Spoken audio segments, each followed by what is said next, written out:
Sunil સોનવણે association of Indian જર્નલિસ્ટના રાષ્ટ્રીય અધ્યક્ષ નાસિરનગરની અંદર જે પત્રકારો પર હુમલો થયેલો છે એ ખૂબ નિંદનીય ઘટના છે। એક મ્યુનિસિપાલિટીના કર્મચારીઓ દ્વારા પત્રકારો પર જાન લેવા હુમલા સુધીની કોશિશ કરવામાં આવી એ પત્રકાર જગત માટે બહુ દુઃખભરી કહાની છે। અમે સરકારને એ રીતનું આવેદન આપવા આવ્યા છે કે પત્રકારો પર જે થતા હુમલાઓ છે એ ગુજરાતભરમાં નહીં પણ દેશભરમાં રોકાવા જોઈએ। પત્રકારોની સુરક્ષા માટે જ્યારે પત્રકાર કવરેજ કરવા જાય છે ત્યારે એમને પોલીસ પ્રોટેક્શન મળવું જોઈએ, કારણ કે પત્રકાર ભારતની ચોથો સ્તંભ માનવામાં આવે છે। પત્રકાર જે વ્યક્તિ છે જે આખા દેશને અને દુનિયાને સચ્ચાઈનો આઈનો દેખાડે છે અને તે પણ તો નિસ્વાર્થ ભાવે બધી જ સંસ્થાઓમાં એને વેતન આપવામાં આવતું હોય છે, પણ પત્રકાર કોઈ પણ જાતનું વેતન લેતો નથી અને સમાજને જાગૃત કરવાનું કામ કરતો હોય છે। તો આવા સંજોગોમાં જ્યારે પત્રકાર પર હુમલો કરવામાં આવે છે એક શર્મની વાત છે।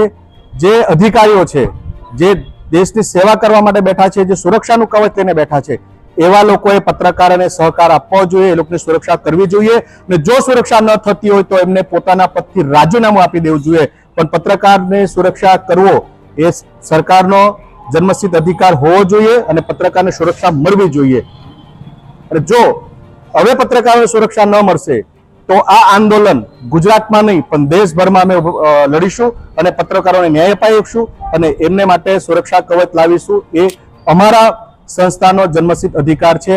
એના માટે એસોસિએશન ઓફ ઇન્ડિયન જર્નલિસ્ટના બધા જ પત્રકાર શપથ લઈને આ ગુંજને આગળ વધારવાના છે। હું છું પ્રિયા પટેલ, ગુજરાત પ્રદેશ અધ્યક્ષ અને એઆઈજી માંથી હું આવું છું અને સંખ્યા પ્રમાણે 100 ઘર તૂટ્યા છે। તો એ લોકોને ન્યાય અપાવવા માટે અમારા પત્રકારના જે ભાઈઓ અને બહેનો ત્યાં ગયા હતા અને એ લોકો ઉપર જે ખોટી રીતે એ લોકોને મારપીટ કરવામાં આવી છે અને એ લોકો પર ખોટા કટુ વચન બોલીને એ લોકોને તિરસ્કારવામાં આવ્યા છે, એ બદલ અમે કલેક્ટરશ્રીને અમે આવેદન આપ્યું છે અમારા સંગઠનના બધા જ ભાઈઓ અને મિત્રોએ।